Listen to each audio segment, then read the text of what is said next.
پہلے تو میں نے مسلمانوں کے اخلاق سنے تھے، اب تو میں نے دیکھ بھی لیے، پر یہ بتا جب 12,000 آیا تھا جان کیوں نہیں چھڑائی؟ تو حضرت چارہ کاٹتے کاٹتے رو پڑے، فرمانے لگے تو نہیں نہ جانتا یہ بیٹیاں سانجھی ہوتی ہیں، پتہ نہیں نا،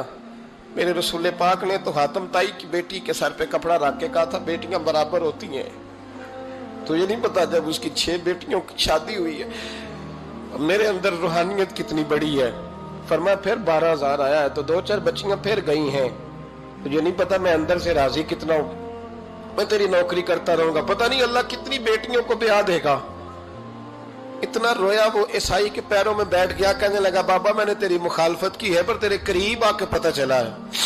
کہ تو بہت اونچے اخلاق کا مالک ہے، اور اگر تیرا یہ مقام ہے تو تجھے اخلاق سکھانے والے محمد عربی کی شان کتنی ہوگی۔ ظالم کی بولیے جاتے نہیں لوگ جھوٹے گواہ بن کے، وکیل صاحب کو نہیں پتا ہوتا کہ یہ بندہ مجرم ہے جو میرے پاس آیا، کیا مجرموں کے وکیل نہیں ہوتے؟ بولے تو اس کو پتہ نہیں ہوتا وکیل صاحب کو کہ یہ صاحب مجرم ہے، میرے پاس مقدمہ لے کے آئے، اور اگر بے ادبی نہ ہو جائے تو میرا خیال ہے قاضی عدالت کو بھی پتا ہوتا ہے کہ مجرم کون ہے اور مظلوم۔ میرے نبی پاک صلی اللہ علیہ وسلم نے اس قدر زیادہ سختی فرمائی اس مسئلے میں، فرمایا جس کو پتا تھا کہ فلاں آدمی ظالم ہے، ظلم کر رہا، پھر وہ ظالم کا گواہ بنا یا اس نے ظالم کی مدد کی، کتنی کی؟ شارحین لکھتے ہیں چاہے اس نے ایک جملہ بول کے کی، چاہے ایک، سارے بولیے، چاہے ایک غریب کو اس نے ظلم کیا تو کہتے ہیں علاج یہ سی، چاہے ایک جملہ بول کے کی، شارحین اس حدیث کی شرح میں لکھتے ہیں ایک جملہ بول کے چاہے مدد کی، جس بندے نے کسی ظالم کی مدد کی کسی مقدمے میں یا کسی صورت میں اور اسے پتا تھا یہ ظالم ہے، میرے نبی پاک صلی اللہ تعالی علیہ وسلم فرماتے ہیں اگر اس نے مدد کی، ابھی ظالم کی بات نہیں ہو رہی، ظالم کے مددگار کی بات ہو رہی، اگر کسی نے ظالم کی مدد کی تو حضور فرماتے ہیں خدا بھی اس سے بری و ذمہ ہے، رسول بھی اس سے بری و ذمہ ہے۔ سنبھال کے رکھے اپنی نمازیں، قربانیاں، حج، زکوٰۃ سنبھال کے رکھے۔ اگر ظالموں کا مددگار ہے، الیکشن آ لینے دے، آپ کو نظر آ جائے گا کون کون ظالموں کا مددگار ہے، نظر آ جائے گا۔ اپنی جیب سے لوگ پیسے دے کے ظالموں کی مدد کریں گے، ان کے فلیکس چھپوائیں گے، بورڈ لگوائیں گے، جیبوں سے پیسے دے کے۔ ہم نے خود آگ لگائی ہے چمن میں اپنے، بے سبب گردشی ایام کو الزام نہ دو، ہم نے خود نور کا ظلمت سے کیا ہے سودا، کر کے توہین سحر شام کو الزام نہ دو۔ ظالموں کے مددگار میدان میں آ گئے، یہ چھوٹا لفظ نہیں، میرے حبیب پاک صلی اللہ علیہ وسلم نے فرمایا جو ظالم کا مددگار ہے سن لے جو سجن کے ساتھ کچہری جاتا ہے، وہ یاد رکھے جو دوست کا گواہ بنتا ہے، وہ یاد رکھے جو کہتا ہے میں مانگی گیا تھا، مجھے بلایا گیا تھا قبضہ چھڑانے کے لیے کسی غریب بیوہ کی جائیداد پہ، وہ سن لے تو مدد کر کے نہیں آیا، تو خدا کے ذمے سے نکل گیا ہے۔ رسول پاک نے فرمایا تیرا میرا تعلق ختم ہو گیا، تو ظالم کا مددگار ہو گیا، پھر تو کہتا میں بے چین ہوں، میں بے قرار ہوں، میں آزمائش کا شکار ہوں، پلٹ کے دیکھ تو صحیح تیرا گناہ کتنا بڑا ہے۔ میرے نبی پاک صلی اللہ علیہ وسلم کا ایک اور فرمان سن لیں، ابن ماجہ ابو داؤد میں موجود ہے، اس حدیث کو آپ نے یاد کر لینا ہے، کر لیں گے انشاءاللہ، سارے کہیے انشاءاللہ، کر لیں گے یاد۔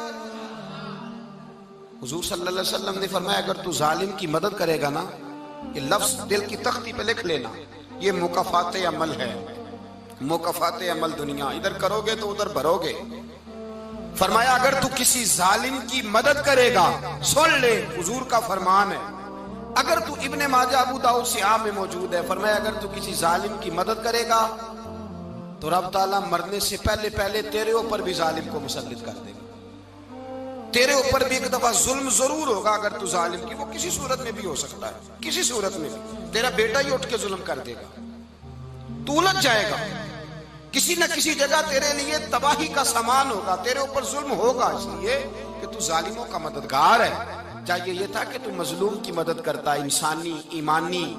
یقین کا فریضہ سر انجام دیتا، تو ظالموں کا مددگار ہو گیا۔ ٹٹول کے دیکھ لیں، رزلٹ نکال کے دیکھ لیں، ہمارے زمانے میں ظالموں کے مددگار زیادہ ہیں، اتنی لمبی زبانیں نکال کے ظالموں کی مدد کرتے ہیں، بڑے بڑے کالم نویس اللہ نے انہیں قدرت دی لکھنے کی، تو اپنا قلم ظالموں کی مدد میں خرچ کرتے ہیں۔ وہ لوگ جن کو اللہ تبارک و تعالیٰ نے قدرت دی، ہمت دی، طاقت دی، کچھ لوگ ان کے حلقہ احباب میں، وہ اپنے لوگوں کو استعمال کر کے ظالموں کی مدد کرتے ہیں، ظالموں کی مدد کرتے ہیں۔ میرے نبی کریم سید عالم نور مجسم صلی اللہ علیہ وسلم نے فرمایا، اگر تو نے ظالم کی مدد کی تو جب تک تو توبہ نہیں کرے گا رب تجھ سے ناراض ہی رہے گا۔ اللہ تجھ سے، او بھائی جس سے رب بھی ناراض ہو گیا، نہ کھانا نہ پینا نہ سونا نہ جاگنا نہ نیند، پھر تیری ہر چیز تیرے لیے آزمائش ہو جائے گی، پھر تیرا سایہ بھی تیرے لیے خوف کا سامان بنے گا، پھر زندگی جیتی جاگتی لاش بن جائے گی، تو اپنے کندھوں پر اپنی میت اٹھائے پھرے گا جب تو ظالم کا مددگار ہوگا۔ اور نبی پاک صلی اللہ علیہ وسلم نے فرمایا، ظالموں کا مددگار بھی ظالم ہوتا ہے، ظالموں کا مددگار بھی، سارے بولے ظالموں کا مددگار بھی نہیں، کو نہیں، آپ سارے نہیں بولے، ایک دفعہ بولے ظالموں کا مددگار بھی، پکی بات ہے، ظالموں کا مددگار بھی۔ اللہ اکبر، جس کا یارانہ ہو، جس کا دوستانہ ہو، جو کہے میں نے نا اس کو اوکھے ویلے کے لیے ظالم کو یاد رکھا ہوا ہے۔ کبھی مشکل میں رکھے نہیں ہوئے لوگوں نے ظالم دوست،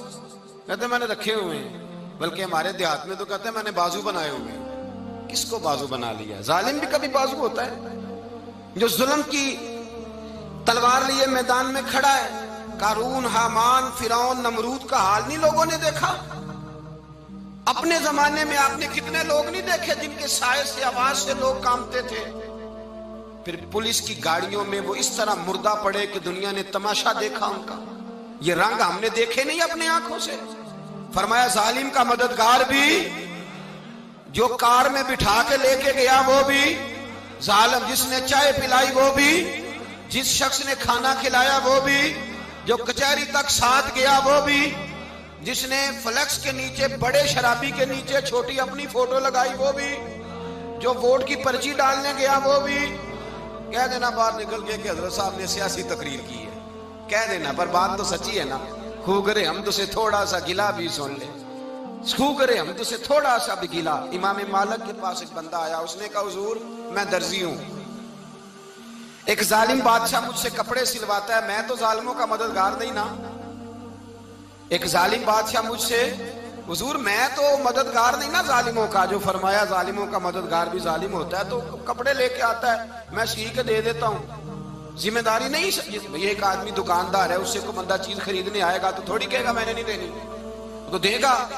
کوئی بندہ اگر کسی شخص سے کوئی کام کہتا ہے جو اس کی فیلڈ ہے، اس کا شعبہ ہے، اس کا معاش کا وہ سلسلہ ہے، کہتے ہیں یا رسول اللہ صلی اللہ علیہ وسلم ظالموں کا مددگار بھی ظالم، حضور نے فرما دیا۔ تو امام مالک سے بندے نے مسئلہ پوچھا، دل کی تختی پہ لکھنے والی باتیں ہیں، کہا حضور میں درزی ہوں، ظالم کپڑے سلواتے ہیں، میں تو مددگار نہیں نا۔ امام صاحب کہنے لگے نہیں، مددگار تو وہ ہوگا جو تجھے سوئی دھاگا فراہم کرے گا، تو پورے کپڑے سی کے دیتا ہے، تو خود بہت بڑا ظالم ہے، تو پورے سوٹ سی کے دیتا ہے، تو بہت بڑا ظالم خود ہے۔ مددگار تو وہ ہوگا جو تجھے دھاگا دے گا، جو تجھے بٹن دے گا، جو تجھے نلکی دے گا۔ جو ظالم سے اتنی نفرت ظلم کر کے بندہ ہے، یہاں تو ہمارے زمانے میں ہیرو بن جاتے ہیں لوگ، ظالم ہیرو ہے، لوگ اس سے ڈرتے پھرتے ہیں، گھومتے پھرتے ہیں، اور بہت سارے کم مزاج لوگ اس کے پیچھے ہاتھ باندھ کے پھرتے ہیں۔ ظالموں کی مدد کرنا، ظالموں کے ساتھ رہنا، یہ ظلم ہے، ظلم، یہ زیادتی ہے۔ میرے نبی پاک صلی اللہ تعالی علیہ وآلہ وسلم نے ارشاد فرمایا، یاد رکھو رب فرماتا ہے میں مظلوم کی مدد ضرور کروں گا، چاہے جلدی کروں چاہے دیر سے کروں، میں مظلوم کی مدد۔ اور حضور صلی اللہ علیہ وسلم نے فرمایا ہے، حضرت معاذ بن جبل کہتے ہیں حضور نے مجھے یمن کا گورنر بنایا، جب میں جانے لگا نا